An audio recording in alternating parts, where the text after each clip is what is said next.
Jelajahi cara baru mendapatkan informasi. Download Metro TV Extend sekarang. Yakinlah bahwa tidak akan ada immunity terkait dengan pelaku tindak pidana yang dilakukan. Penyidikan suap proyek Basarnas memicu masalah lain antara KPK dengan TNI. KPK mengakui kesalahannya tidak berkoordinasi dengan Mabes TNI saat menangkap Letkol ABC dan tidak berkoordinasi pula saat menetapkan Marsdia Henry Alfiandi sebagai tersangka. Dan untuk membahas bagaimana tindak lanjut perkara dugaan korupsi Basarnas dan bagaimana prospek kasus ini ditangani TNI. Kami akan membahasnya bersama dengan mantan Komisioner KPK Saud Situmorang. Selamat malam Pak Saud. Pak Saud, ini bukan pertama kalinya begitu Pak KPK menangani kasus yang kemudian melibatkan anggota TNI. Tetapi dalam kasus ini, dalam konferensi pers tadi kita sama-sama mendengarkan disebutkan bahwa tim penyelidik mungkin ada kehilafan. Kok bisa begitu Pak hilaf? Bukankah seharusnya penyidik atau penyelidik ini sudah memahami prosedur seperti ini Pak? Ya, saya pikir mereka paham dong ya. Ada pasal 42 Undang-Undang KPK yang 2002 itu bahwa di situ di stated tertulis di situ bahwa Komisi Pemberantasan Korupsi berwenang mengkoordinasikan bla bla bla bla bla bla dalam kaitan adanya orang yang terkait dengan peradilan militer dan peradilan umum. Jadi saya pikir mereka paham itu gitu. Cuman mungkin ada poin material yang mungkin agak keganggu ya. Tadi saya juga kurang capture semua persoalan ini. Tapi ada disebut yang udah pensiun tuh yang mana saya nggak tahu. Tapi ada yang masih aktif gitu. Tapi whatever saya nggak tahu apa timnya itu, satgasnya itu apa punya pengalaman atau ada orang-orang yang sudah menangani sebelumnya. Di kasus AW 101 itu kan kita jelas ya berkoordinasi helikopter itu. Jadi sebenarnya by definition mereka KPK punya experience udah beberapa kasus itu yang mereka harusnya nggak seperti ini caranya menyelesaikannya sehingga kemudian noisy gitu Mbak.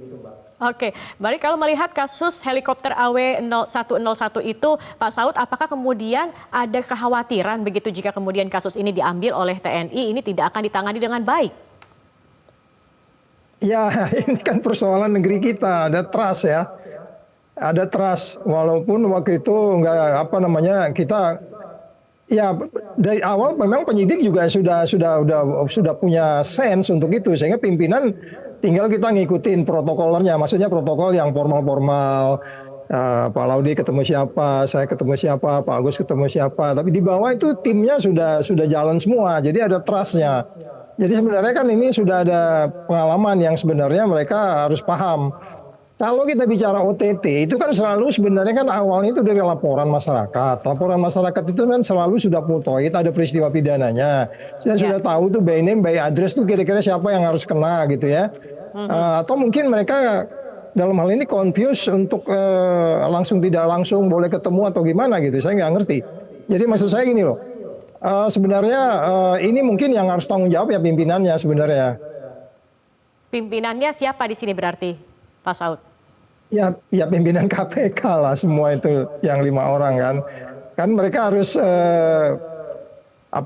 hands on gitu ya. Mereka mengamati itu secara langsung, menginspirasi anak-anak supaya tidak ragu atau tidak ada salah dan seterusnya. Jadi memang ini bisa jadi Dewas juga harus turun tangan juga lah melihat ini. Tapi kan Dewas nggak bisa diharap juga ya belakangan ini.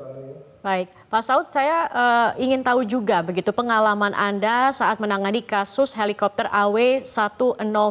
Nah itu seperti apa Pak saat itu prosedur yang dilakukan ketika juga di dalamnya ini waktu itu kalau tidak salah ada mantan Kasau gitu ya yang terlibat di sana.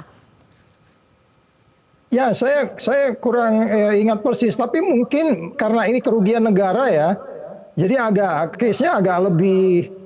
Tapi sebenarnya baik itu di OTT atau ke perhitungan kerugian negaranya itu sama sebenarnya. Baik kasus itu sebenarnya sudah jelas siapa yang bakal terkait gitu. Sehingga kemudian kemana kita harus berkoordinasi, dalam batas-batas mana kita bisa berkoordinasi, dan bagaimana berikutnya kalau terjadi umpamanya pembagian kerja, siapa yang membagi kerja dan kemudian siapa menerima apa, siapa memberi apa gitu dalam pengertian sharing information ya.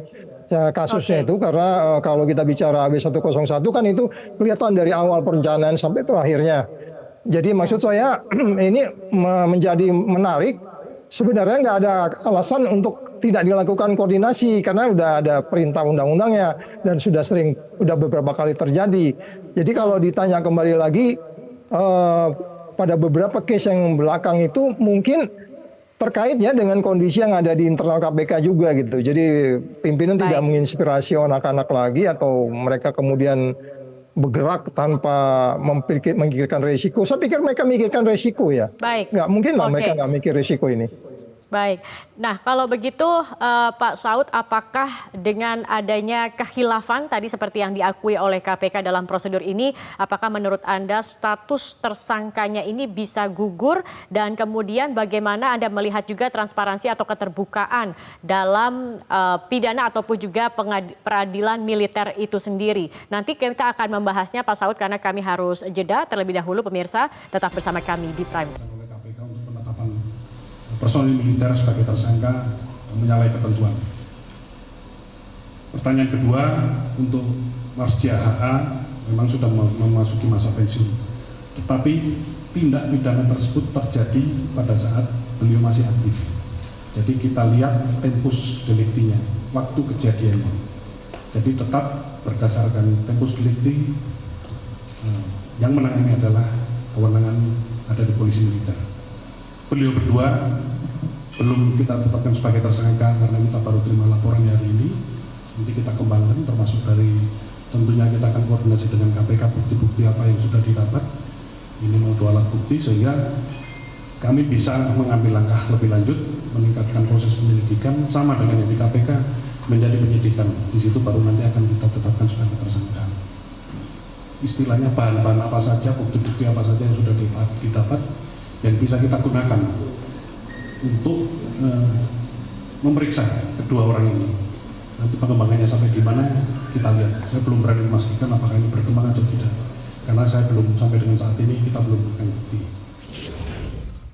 Kami akan lanjutkan perbincangan bersama mantan Komisioner KPK Saud Sitomorang dan sebelumnya kami juga sudah mengundang dari pihak Puspom TNI tetapi hingga saat ini belum bersedia bergabung. Pak Saud, kalau kemudian ada pengakuan dari KPK bahwa ada kekhilafan begitu Kak, apakah dengan begitu status tersangkanya ini bisa gugur Pak?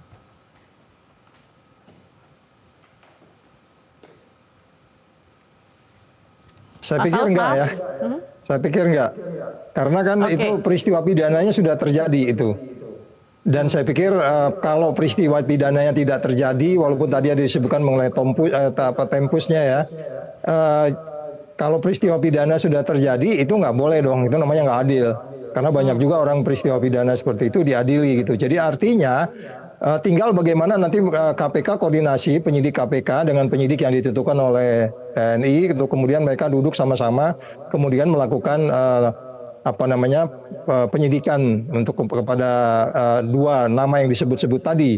Jadi artinya peristiwa pidana itu sudah terjadi dan itu kan diawali oleh peristiwa OTT dan OTT itu sebenarnya kan sudah terjadi peristiwanya. Kalau OTT itu kan bergerak dari laporan dari masyarakat. Jadi peristiwa pidana itu sudah terjadi, kemudian setelah diselidiki, kemudian terjadi lagi gitu. Jadi kalau ada orang bilang OTT nggak boleh, itu dia nggak paham itu. Jadi artinya gini, itu sudah terjadi ya nggak boleh. Sudah terjadi peristiwa pidananya. Jadi itu harus tinggal masalah koordinasi aja. Formil materialnya kan itu bisa diatasi dengan koordinasi kedua institusi ini. Itu Mbak. Koordinasi kedua institusi antara KPK dengan TNI. Tetapi juga banyak yang kemudian khawatir bagaimana keterbukaan TNI dalam peradilan militernya terkait dengan kasus ini. Bagaimana mengawalnya supaya kita juga melihat bahwa memang kasus ini diseriusi begitu oleh TNI? Ya, memang kan syarat pemberantasan korupsi yang pertama itu kan harus transparan. Itu paling atas itu. Transparan, bebas dari konflik of interest, baru akuntabel di dalam melaksanakannya. Itu sudah nggak bisa dinegosiasikan. Oleh sebab itu tadi kan ada janji-janji untuk transparan. Kita hargai, terus kemudian kita berharap juga prosesnya harus cepat. Nah, pengalaman menunjukkan memang agak lama ya. Agak lama. Nanti yang di KPK-nya udah sampai ke tahap yang penuntutan gitu, nanti yang di tempat lain belum gitu. Jadi ini mungkin kalau bisa ya sama, sehingga kemudian ada irama yang bagus di antara dua institusi ini. Soal kemarin ada noise beberapa hari yang lalu, ya udah kita anggap itu sebagai insiden, semua nggak dikehendaki, walaupun dalam hukum tuh nggak boleh istilah seperti itu, karena memang udah jelas ya. Aturannya Undang-Undang KPK itu jelas kok, pasal 42 itu udah berisi tentang bahwa memang harus ada yang disebutnya sebagai koordinasi ataupun katakanlah siapa yang mengendalikan penyidikannya. Nah, itu kan koordinasinya di situ. Itu, Mbak. Baik. Pak Saud, apakah kemudian diperlukan untuk merevisi Undang-Undang KPK dan juga Undang-Undang Peradilan Militer yang bisa memperluas kewenangan KPK maksud kami dalam menangani anggota TNI yang kemudian terlibat dalam tindak pidana korupsi? Ya, nanti itu saya pikir nunggu pemerintahan ke depan ya. Karena yang sekarang ini agak susah, undang-undang KPK aja nggak diapa-apain. Maksud saya gini, itu memang harus hal-hal yang harus dikelirkan nanti soal koneksitas, yang walaupun sudah ada di kejaksaan, tetapi dalam kaitan tugas-tugas KPK ini karena memang dia bergerak di atas angka-angka yang cukup besar gitu ya. Dan itu pembelian itu juga besar ya, di kementerian manapun di situ kan itu besar sekali, mahal ya peralatan high tech itu. Jadi itu harus prioritas untuk kemudian KPK bisa touch di situ gitu. Nah, kalau memang nanti ke depan ada upaya perbaikan, itu salah satu yang mungkin kita ubah di dalam baik Undang-Undang Tipikornya dan Undang-Undang KPK-nya sendiri. Jadi nggak ada lagi peristiwa-peristiwa seperti ini. Harus tegas. Memang di pasal 42 itu tegas ya. Kalau dibaca itu berwenang mengkoordinasikan dan mengendalikan penyelidikan, penyidikan, dan penuntutan tindak pidana korupsi ya bersama-sama yang orang yang tunduk pada peradilan militer dan peradilan umum. Jadi ini kan agak bisa dinilai abu-abu juga karena di situ dikatakan mengendalikan gitu kan. Jadi nanti siapa yang mengendalikan gitu. Jadi harus lagi begitu ya, Pak Saud ya. Ya. Baik Pak Saud, terima kasih sudah bergabung bersama kami di Prime Time News. Selamat malam Pak Saud Situmorang. Cara mudah mendapatkan informasi dengan satu sentuhan jari. Download Metro TV Extend.